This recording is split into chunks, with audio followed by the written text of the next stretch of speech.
Good evening all, and welcome to the Kontakt Script Programmer. Today we're going to look at 2.10, which is the on-release command. I tried to get 2.9 working, but I don't actually have anything with Aftertouch to play with, so we might have to come back to that one. So 2.10 is about on-release. So when you trigger a note input, you have a note on and a note off, and you can have a hold, and there's a few other functions that are available, but the on release is when you let go. Okay, so whenever a note off message comes, you'll get an on release callback. Okay, so anything that you want to happen when you let go of a key, for instance, maybe more reverb, or in this instance, creating some artificial key release noise. You'll see this kind of thing in any piano library or vintage little Celeste library or something like that as a nice little way to add some key noise, and later on we can even add a knob that controls the volume of that.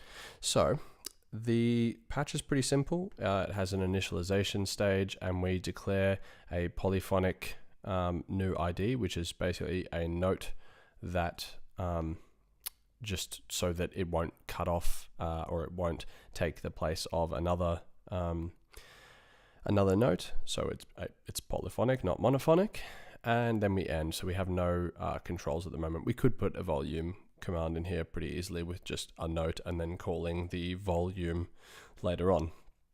Whenever we release the note, we wait 1000, so 10 milliseconds, or 1000 milliseconds actually, and then we set the new ID, which is our polyphonic variable, so that it plays the note of the note that you just played with the velocity that you just played it at, starting with a sample offset of 0 and lasting for 100,000 samples or milliseconds. I'm not sure exactly which one that is. Let's take a quick look at PlayNote, the documentation for PlayNote. So we generate a note on message followed by a note off message. The note number is between 0 and 127 in here. The velocity between 1 and 127, the sample offset in microseconds, there you go, so I was never going to get that right, it's in microseconds, and the duration in microseconds. We could also set this to either 0, so the entire sample being played, or -1, so releasing the note which started the callback stops the sample. So bit of a tricky way to use that. I suppose you wouldn't use this for key release noises as such, but the way we're going to do it today was with key release noises. So let's see, we've just lost our spot. So let's find it again. Here we go.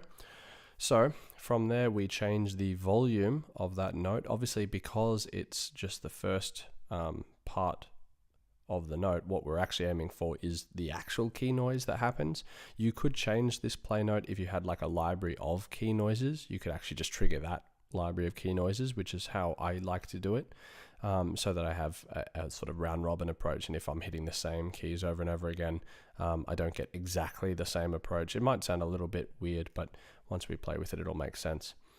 From there, we change the volume of the new ID so that it doesn't come out like a note repeat. Like when you let go, it'll repeat exactly, to -24,000. I found this to be pretty low for the samples I was using, so I changed this later on. And let's take a really quick look at change vol. So change volume, change velocity, change vol. Okay, so we're changing the ID number, the volume that we want to set it to, and the relative bit. So relative bit, if it's in 0, it overrides any previous set values, and if it's set to 1, the amount is relative to the actual value of the event. So again, pretty handy to have that functionality. So let's take a look at creating some of this artificial key release noise. Opening up a new patch and the script editor. Pretty short one. We just have the initialization phase. We declare a polyphonic variable called new ID, and we end that on release. So whenever we let go of the key, we wait 1000 samples, and we set our new ID to play a note. Handy to have this kind of thing set up You could even set it so that you can key switch at different times and all sorts of funky stuff there. Then 0 and 100,000 for the duration of samples, because again, we don't want it to go for ages. So I actually found the negative 24,000 to be way too high. I'll show you what it looks like first, but if you can't hear it, don't be surprised. I'm just going to crank my volume up here because my samples were not that loud when I actually tried to insert them. So I've just been sampling my piano. Here we go. Sounds pretty bad when you just take one pitch. You notice when I let it go, there's not much happens, except the only thing that really tells you that something is happening is that when I let it go, you'll see the MIDI channel ping, and then you'll see the voices change to 2. So there's actually 2 voices active, but a little bit hard to hear. So I actually just changed this to 100 to make it really nice. Well, let's just do 10 to make it really nice and clear. So you can hear whenever I let that go, I get the additional voice. Okay, so then from there, we're just going to change that to whatever whatever variable sounds good. You could do negative 10 and see what that sounds like.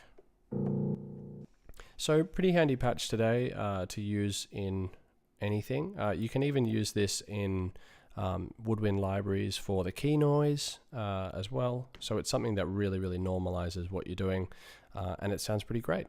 So we will move on to 2.11 and I will see you there.